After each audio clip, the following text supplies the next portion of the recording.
Hello, hello! I am Ben Pick, and thank you for joining me in Running to Write, where I give questionable writing advice through running metaphors.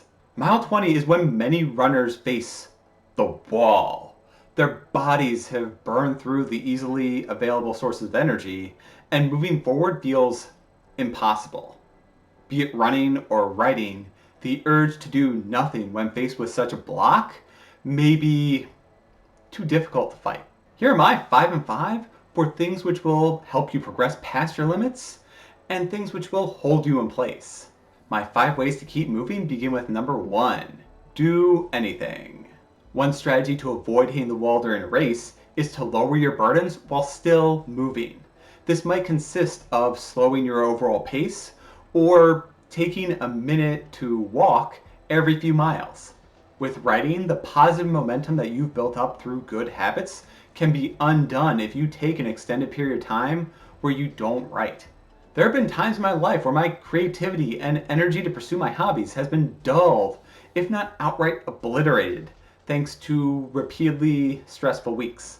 When my mind was drained of all new ideas, I edited my works in progress. These revisions improved my sentences, plot, and character motivations while completing future Ben tasks in the now. Editing kept me mentally within the story so that I didn't forget its tone or details. Number 2, get back to basics. When I feel like doing nothing, having an established routine motivates me out of that slump. On days where I am overly exhausted or sore, I may decide to run for a shorter distance or run at a slower pace, but I still wake up before the sun rises, put on my shoes, and head out the door. In my last episode, I went through my fundamental rule that is the 3 R's. Run, read, and write. Running clears and hones my thoughts. Reading gives me ideas and teaches me how to improve. And writing moves my stories forward. Falling back on these well-practiced habits realigns my thoughts internally and forces me to keep moving forward. Number 3, prepare for the wall. Train to reach those mental and physical limits.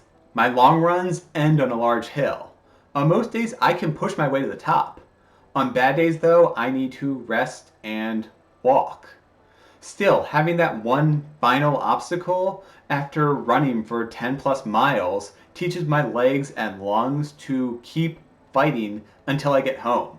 For writing, I did not start with hour-long sessions and multiple iterations over the course of a day. I started with 10 to 15 minute writing periods and took frequent breaks, steadily building my mind and typing skills up to their current levels. Now I can spend most of a Saturday writing, assuming I work around that day's responsibilities. Number 4, snack attacks. Granted, on the surface, it may seem a little weird to include healthy eating habits on the topic of writing. I find it difficult to concentrate when my stomach is growling. Be sure not to skip breaks or meals despite getting into a productive writing groove. Number 5, be self-aware. Hitting the wall is important as it shows what you can do when your body has reached one of its limits. Pushing past that moment can cause considerable harm, so it needs to be done with care. It is a great feeling to set a new upper limit or achieve a new personal best time. However, there is nothing wrong with recognizing a limit and accepting it. This might mean taking an extended period of time off from writing when personal responsibilities or extreme stress detract from the enjoyment of creating a story. Now, here are 5 things which will cause you to hit the wall sooner and with worse consequences. Number 1, not using common sense. When you are working on your 10th revision of a story, you might want to start over on a new endeavor. I admit that I am not following my own advice here because one of my works in progress surpassed double-digit revisions years ago.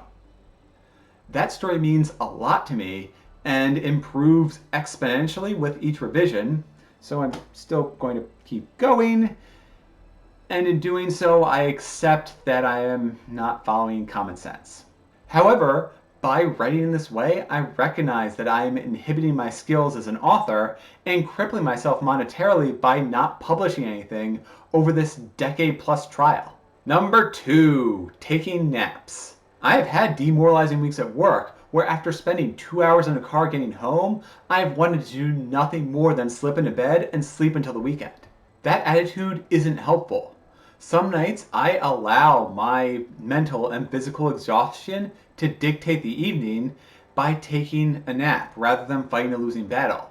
Yet when I give in, I am never able to make up for the rest that I need without sacrificing all the activities I enjoy. Unless there's a medical reason or I am beyond exhausted, I have found it better to crawl across the finish line at a quarter speed rather than give up entirely. I aim to rest once a task is done. Resting before then means returning to an unfinished project. Number 3, ignoring pain. Thanks to over a year and a half of COVID lockdown, this one hits home. On the one hand, my work improved thanks to the 100% remote mindset and the fact that I no longer waste hours a day getting to and from the office. On the other hand, I haven't taken a solid vacation, nor do I have clear-cut times in the day where I sign out. When issues crop up, I sacrifice a relaxing evening to push through a surprise 12-hour workday in order to complete required tasks dropped on my plate. Today, I feel like I'm going non-stop given how work is rolled into my personal life as requests come in during typically off hours. I'm also burning the candle at both ends due to writing and generating content for this channel. Granted, I don't have a legitimate complaint compared to how many people's lives were upended by the global pandemic, or the countless essential workers whose entire processes were overhauled. Still, I daily perform mentally strenuous tasks which lead to a general fugue state wrapped in a blanket of fatigue. Pain is the body's warning mechanism, as is perpetual mental exhaustion. There were days I have taken off to recalibrate and workouts I've cut short in order to give myself more time to recover. By listening to my body, I achieved less than I aimed for, though I managed to continue forward without being forced to come to a complete burnout stop. Number 4, not recognizing your accomplishments. The act of beginning to run a marathon or even training to run for one, as well as beginning to write a novel, are worthy of admiration by themselves. Be sure to recognize all the progress you've made, including short-term goals. This may include fleshing out a character backstory sheet, finishing an outline, or completing the first page of a new novel. And lastly, number 5, treating writing as a job. Even though I take pride in my stories, I recognize them as the flawed works they are. Bear in mind, writing is a hobby, not a career for me. My comments about writing are obviously much different when that puts food on the table and a roof over your head.